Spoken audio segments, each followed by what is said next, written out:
আমরা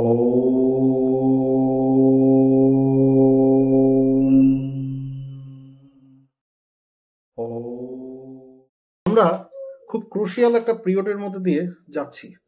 প্রত্যেকেই জানি যে চারিদিকে কি চলছে আর কি হচ্ছে। তা এর মধ্যেই নানা গ্রহ কিন্তু এই 2025-এ ট্রানজিট করেছে।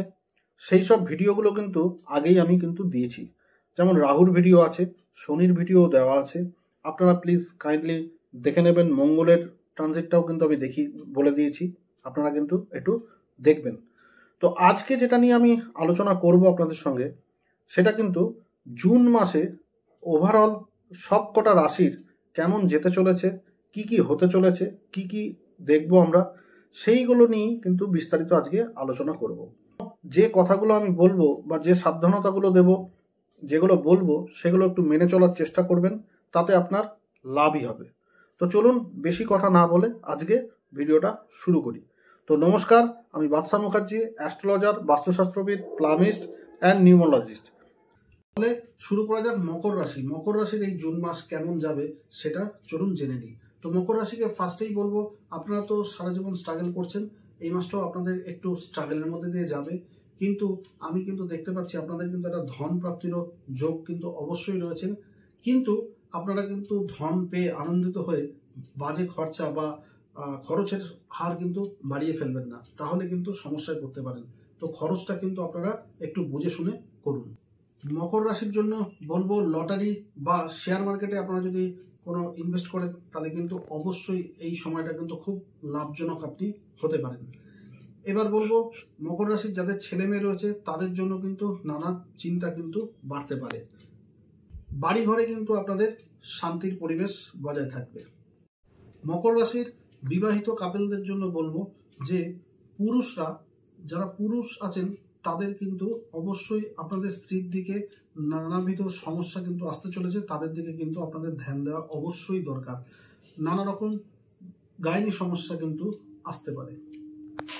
বাড়িতে বসে যারা ব্যবসা করছেন তাদের জন্য দারুণ সময় এটা, এবং যারা ব্যবসাদার, যারা দোকান নিয়ে ব্যবসা করছেন তাদের জন্যও কিন্তু এই সময়টা কিন্তু ভালো। কিন্তু আপনাদের দুটো দিক একটু ভালো করে লক্ষ্য রাখতে হবে। সেটা হচ্ছে, আপনাদের দোকানে কিন্তু চুরি হতে পারে বা আগুন লাগার কিন্তু একটা প্রবণতা আমি কিন্তু দেখতে পাচ্ছি।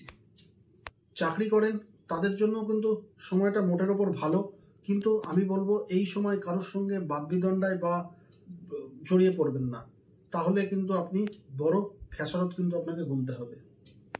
মকর রাশির এই সময়টা কিন্তু ভাগ্যের সাপোর্ট কিন্তু মোটামুটি পাবেন, কখনো ভালো কখনো খারাপ। আর আপনাদের বলবো যে আপনাদের শ্বশুর বাড়ির দিক থেকে কিন্তু আপনারা লাভবান হতে পারেন। আর ছোটোখাটো ভ্রমণ কিন্তু এই সময় আপনারা করতে পারেন। মকর রাশির সন্তানদের কিন্তু নিয়ে একটু চঞ্চলা প্রবৃত্তির হতে পারে এবং পড়াশোনায় একটু অমনোযোগী হতে পারে। আপনারা একটু কাইন্ডলি কেয়ার দেবেন। আচ্ছা, নানা রকম গুপ্ত রোগ বা অনেক দিনের পুরনো রোগ আবার কিন্তু নতুন করে মাথাচাড়া দিয়ে উঠতে পারে। আপনারা কিন্তু শারীরিক দিক থেকেও কিন্তু আপনারা নিজের প্রতি কিন্তু খেয়াল রাখুন, নইলে বড় বিপদ।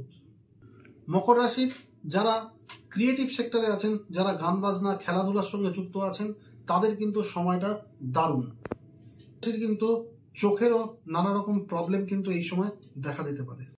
মকর রাশির যাদের অলরেডি নার্ভের সমস্যা রয়েছে তাদের কিন্তু বলবো একটু সাবধানে থাকুন, এবং অনেকেরই নতুন করে কিন্তু নার্ভের প্রবলেম কিন্তু হওয়ার কিন্তু একটা প্রবণতা রয়েছে, আপনারা একটু ধ্যান দিন।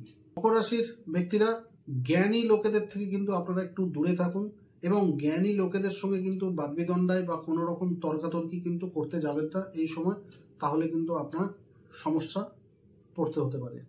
মকর রাশিকে বলবো যে আপনারা সেবামূলক কাজে কিন্তু নিজেকে নিযুক্ত করুন, এবং কাককে বা কুকুরকে আপনি সেবা দিন, মানে খেতে দিন, এবং যারা গরিব দুস্থ আছে তাদেরকেও কিন্তু নানাভাবে আপনি সাহায্য করুন। দেখুন আপনার এই সময়টা কিন্তু একটা দারুণ সময় হিসাবে পরিণত হবে। তাহলে আশা করি আমি মকর রাশি নিয়ে সব রকম কথাই আমি বলে দিয়েছি। যদি আমি কোনো কিছু মিস করে থাকি বা আপনাদের জানার কিছু থেকে থাকে তাহলে অবশ্যই কিন্তু একটা কমেন্ট করতে কিন্তু ভুলবেন না।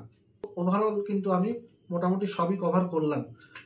তাও যদি কিছু আপনাদের জানার থাকে বা আমি যদি কোনো কিছু মিস করে থাকি তাহলে কিন্তু অবশ্যই আপনারা কমেন্ট করে আমাকে মনে করাবেন, এবং আমি কিন্তু যথাসাধ্য চেষ্টা করব যে আপনাদের অ্যান্সার দেওয়ার। তাই যদি আপনাদের আমার এই প্রচেষ্টাটা ভালো লাগে তাহলে একটা লাইক দিতে কিন্তু ভুলবেন না, শেয়ার করতে ভুলবেন না। শেয়ার করে সবাইকে জানান, তাহলে তাদেরও একটু সুবিধা হয়। আর যারা নতুন দেখছেন তাদেরকে বলবো প্লিজ সাবস্ক্রাইব করে বেল নোটিফিকেশনটাকে অবশ্যই অন করে দেবেন, যাতে সবার আগে আমার ভিডিও আপনার কাছে পৌঁছে যায়। তাহলে আজকের জন্য এখানেই ইতি। নমস্কার, ভালো থাকবেন, সুস্থ থাকবেন।